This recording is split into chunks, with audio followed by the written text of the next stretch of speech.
سلامونه او نیکې هیلې ګرانو لیدونکو. نن به موږ د پروژې د مدیریت له یوې خورا مهمې برخې سره آشنا شو. هغه د پروژې کنټرول ده. دا موضوع نه یوازې د مدیریت زده کوونکو لپاره مهمه ده، بلکې د هر هغه چا لپاره اړینه ده چې د غواړي پروژه په بریالیتوب سره ترسره کړي. نو راځئ د پوښتنو او ځوابونو له لارې دا موضوع په ساده مسلکي بڼه وڅېړو. مدیر صاحب، کولی شئ راته ووایئ د پروژې کنټرول څه شی دی؟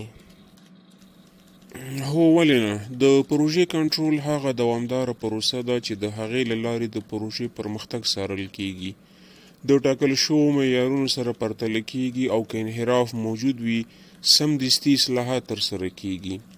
په بل عبارت، کنټرول د مدیر لپاره د پروژې د تګلارې هیله بخښونکې هنداره ده چې ورسره مدیر هره شیبه پوهیږي پروژه په کوم حالت کې قرار لري. مدیر صاحب، د پروژې کنټرول ولې مهم دی؟ کنټرول د پروژې د بریا بنسټ جوړوي. که کنټرول نه وي نو پروژه له خپل هدف، بودیجې او وخت څخه اوړي. د کنټرول په مرسته مونږه د منابعو د ضایع کېدو مخه نیسو، د ټیم همغږي ساتو، همدارنګه د کیفیت معیار تضمینوو، همدارنګه د مشرتابه اعتماد پیاوړی کوو. کولی شئ راته واضح کړئ چې د کنټرول بنسټیز عناصر کوم دي؟ د کنټرول 3 اصلي عناصر دي چې د هر مدیر لپاره د لارښود حیثیت لري. لومړی معیار ټاکل یا سیټینګ سټینډرډز ده. دا هغه پړاو ده چې پکې د کار، وخت او بودیجې لپاره ټاکلي معیارونه جوړیږي. دوهم پرمختګ اندازه کول یا میجرینګ پرفارمنس نومیږي. په دې مرحله کې واقعي کار د پلان سره مقایسه کیږي. دریم اصلاحاتي اقدام یا کریکټیو اکشن ورته ویل کیږي. که د پلان او واقعي حالت ترمنځ توپیر وي، مدیر عملی ګامونه اخلي ترڅو پروژه بیرته په سمه لاره واوړي. کولی شئ راته ووایئ چې د کنټرول موخه څه ده؟ د کنټرول موخه دا ده چې پروژه د پلان له مخې په ټاکلي وخت، ټاکلي بودیجې او ټاکلي کیفیت سره بشپړه شي. په بل تعبیر، کنټرول د دې لپاره کارول کیږي چې پروژه د نظم، دقت او موخې سره سم پر مخ ولاړه شي. د کنټرول ډولونه کوم دي؟ د پروژې کنټرول 3 اساسي ډولونه لري.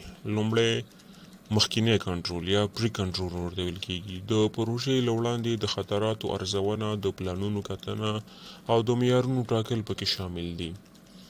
دوهم ډول د اجرا پر مهال کنټرول یا کنکرنت کنټرول نومیږي. په دې مرحله کې د کار د جریان پر مهال څارنه کیږي او هر ورځ یا اونۍ راپورونه تحلیلیږي.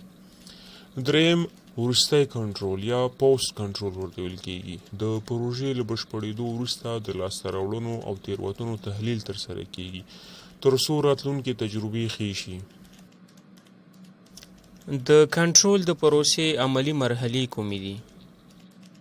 د کنټرول پروسه د لاندې مرحلو له لارې عملي کیږي.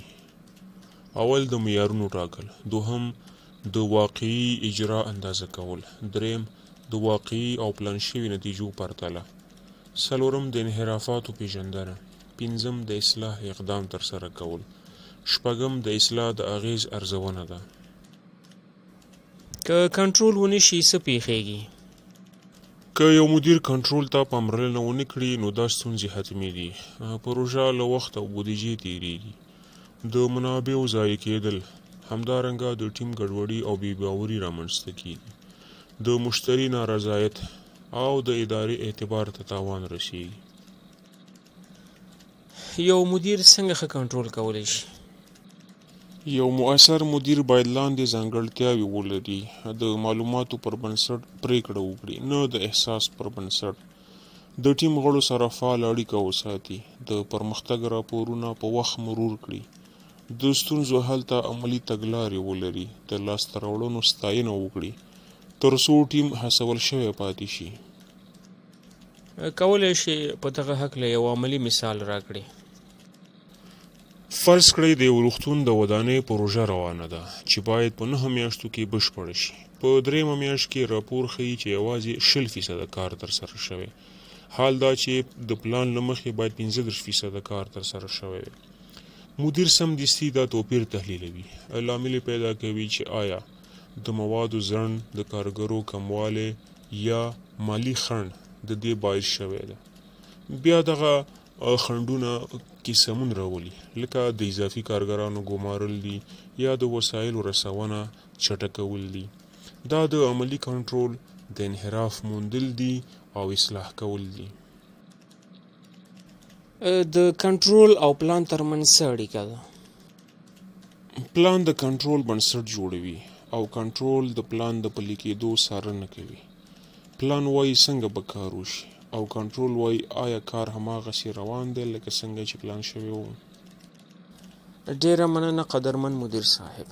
ګرانو لیدونکو، د پروژې کنټرول یوازې د راپور ورکولو موضوع نه ده، بلکې دا د بریالیتوب ضامن دی. هره پروژه که څومره ښه پلان شوي هم وي، بې له کنټروله به د ناکامۍ له خطر سره مخ وي. له همدې امله یاد ولرئ، ښه پلان د کنټرول له پیاوړي نظام پرته نیمګړی دی. نو که غواړئ ښه مدیر، رهبر او د بریالۍ پروژې څښتن شئ، د کنټرول مهارتونه په ځان کې پیاوړي کړئ. د مدیریت نور مسلکي درسونو لپاره زموږ چینل در سره سبسکرایب کړئ.